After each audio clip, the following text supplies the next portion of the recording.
Assalamualaikum warahmatullahi wabarakatuh. Perkenalkan, nama saya Wulan Dewi Nur Cahaya dari kelas 11L. Jadi di sini saya akan membahas tentang latar belakang dan deskripsi Kota Banjarmasin.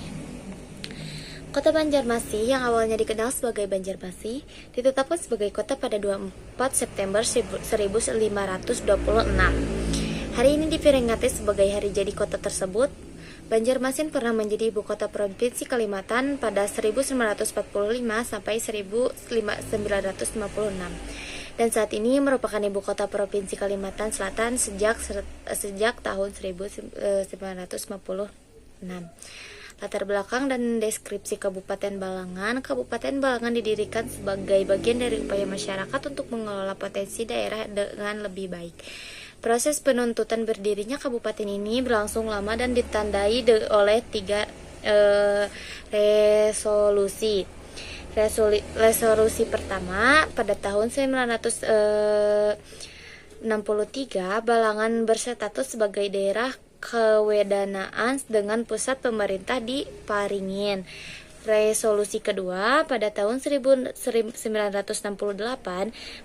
meskipun gagal pada resolusi pertama, masyarakat Balangan tetap berjuang dan membentuk panitia penuntutan.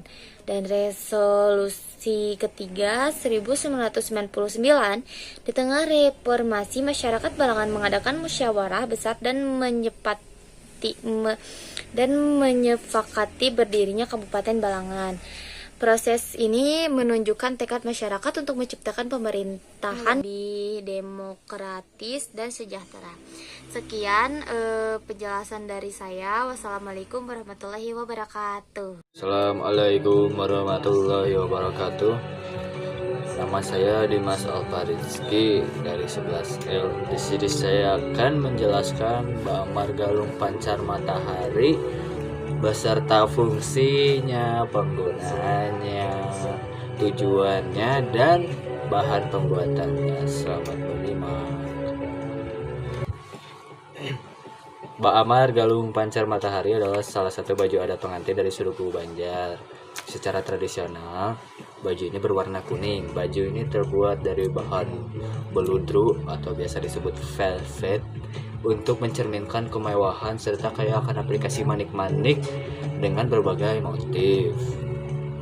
Pakaian untuk mempelai laki-laki berupa hiasan kepala dari bahan serupa jas, celana panjang, dan sarung pendek yang sepanjang lutut. Sedangkan mempelai perempuan mengenakan amar atau biasa disebut sebagai mahkota dari logam berwarna emas. Selain itu, dipercantik dengan hiasan bunga dari kelopak mawar merah dan kembang melati yang menguncup untuk melambangkan kesucian gadis perawan. Bajunya berupa atasan lengan pendek dengan hiasan sabuk berwarna emas, sedangkan bawahannya menggunakan sarung dengan motif halilipan sama dengan pada pengantin pria. Untuk fungsi baju adatnya tersendiri, fungsinya itu yang pertama untuk identitas budaya. Baju adat ini merepresentasikan identitas suku Dayak Maanyan, menunjukkan kebanggaan dan keunikan budaya mereka. Yang kedua, sebagai upacara adat, digunakan dalam berbagai upacara adat seperti pernikahan, penyambutan tamu penting, dan ritual keagamaan. Yang ketiga, simbol spiritualitas. Pakaian ini sering dihiasi dengan motif-motif yang memiliki makna spiritual dan dipercaya melindungi pemakainya dari roh jahat. Yang keempat, warisan leluhur. Baju adat ini juga berfungsi sebagai warisan budaya yang diwariskan dari generasi ke generasi, menjaga kelestarian tradisi dan nilai-nilai leluhur. Dan yang terakhir, ekspresi seni. Baju adat Ba'amar Galung Pancar Matahari tidak hanya berfungsi sebagai pakaian, tetapi juga sebagai simbol keberagaman dan kekayaan budaya Indonesia. Kembali lagi dengan saya Dimas Alfarizki. Di sini saya akan membahas tentang soto Banjar, yang merupakan soto khas Banjar yang sudah ada sejak zaman dahulu kala, yang emang umumnya banyak ditemukan di Kalimantan Selatan. Soto Banjar ini biasa dikonsumsi sebagai hidangan utama ataupun sehari-hari juga bisa, dalam acara-acara khusus juga bisa. Makanan ini bisa dinikmati oleh semua kalangan, baik keluarga sehari-hari maupun tamu dalam acara formal juga pun bisa. Soto Banjar ini terbuat dari daging ayam atau sapi juga bisa, ditambah dengan bihun, kemudian rempah-rempah seperti serai, daun, salam, dan kunyit. Biasanya kalau Anda tertarik bisa disajikan dengan sambal, perkedel, dan telur rebus. Ikan banjar adalah masakan ikan yang diasinkan dan dimasak dengan bumbu khas dan merupakan bagian dari kuliner sehari-hari di Banjar.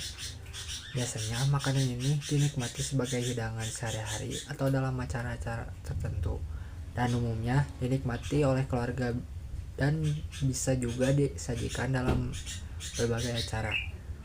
Ikan yang digunakan sebagai bahan masakan biasanya ikan gabus, ikan patin, atau bisa juga ikan lainnya. Dan dimasak dengan bumbu seperti asam, daun salam, dan rempah-rempah lainnya. Biasanya, makanan ini dibuat secara manual dengan proses tradisional. Merupakan salah satu kuliner khas dari Balangan, Kalimantan Selatan yang bahan utamanya berasal dari buah kalangkala.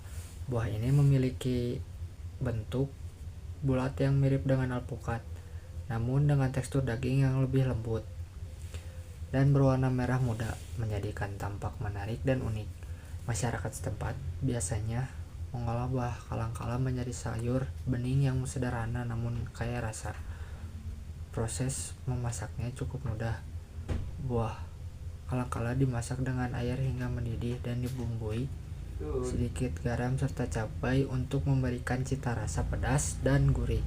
Kesederhanaan bumbu dalam masakan ini justru menjadi kunci kelezatannya karena mampu menonjolkan rasa alami dari buah kalangkala itu tersendiri. Tahukah kalian apa itu tari baksa kembang? Tari baksa kembang adalah tari klasik dari Keraton Banjar, yaitu di Kalimantan Selatan. Tarian ini awalnya dipentaskan untuk menyambut tamu kehormatan dan dibawakan oleh putri-putri keraton. Kini, tari baksa kembang ini sering kali ditampilkan pada upacara pernikahan atau upacara lainnya. Tari baksa kembang ini biasanya ditampilkan dengan diiringi oleh gamelan dengan irama lagu yang telah dibakukan, yaitu lagu ayakan, serta lagu-lagu jangklong maupun kabang muni. Tarian baksa kembang konon telah ada sejak dahulu kala. Oleh sebab itu, tari baksa kembang dapat dikategorikan sebagai tari klasik yang memiliki umur cukup lama. Fungsi dari tari baksa kembang ini adalah sebagai tarian penyambutan dalam acara resmi dan budaya, serta menjadi media untuk melestarikan budaya Banjar. Penyerahan bunga oleh penari sangat melambangkan penghormatan dan keramahan kepada tamu. Manfaat tari baksa kembang ini sangat berperan penting dalam melestarikan kebudayaan tradisional Kalimantan Selatan, khususnya suku Banjar. Melalui tarian ini, nilai-nilai budaya dan tradisi dapat diwariskan kepada generasi muda. Tarian ini juga dapat digunakan sebagai media pembelajaran dalam memahami sejarah, seni, serta nilai-nilai kehidupan masyarakat. Gegan asam adalah salah satu hidangan tradisional khas Kalimantan Selatan yang sangat populer di daerah tersebut, khususnya di Balangan. Hidangan dikenal dengan rasa asam yang segar dan gurih, serta kombinasi bahan-bahan alami yang memberikan cita rasa yang khas. Gegan asam biasanya menggunakan ikan sebagai bahan utamanya, proses ikan patin atau ikan baung yang dimasak dalam kuah asam yang kaya rasa. Proses pembuatan gagam asam melibatkan bahan seperti asam gelebur atau asam jawa yang memberikan rasa asam yang khas pada kuahnya. Selain itu, bumbu-bumbu seperti kunyit, lengkuas, dan daun salam ditambahkan untuk memperkaya rasa. Hidangan ini juga sering dilengkapi dengan sayuran segar seperti daun singkong atau terong. Ciri khas gagam asam adalah kuahnya yang segar dan berwarna kuning dari kunyit serta cita rasa asam pedas yang lezat. Hidangan ini sering disajikan dengan nasi hangat, dan terkadang ditambahkan sayuran seperti kacang panjang atau daun singkong untuk menambah tekstur dan nutrisi. Gagan asam menjadi salah satu hidangan favorit masyarakat Kalsel, terutama untuk makan siang atau makan malam.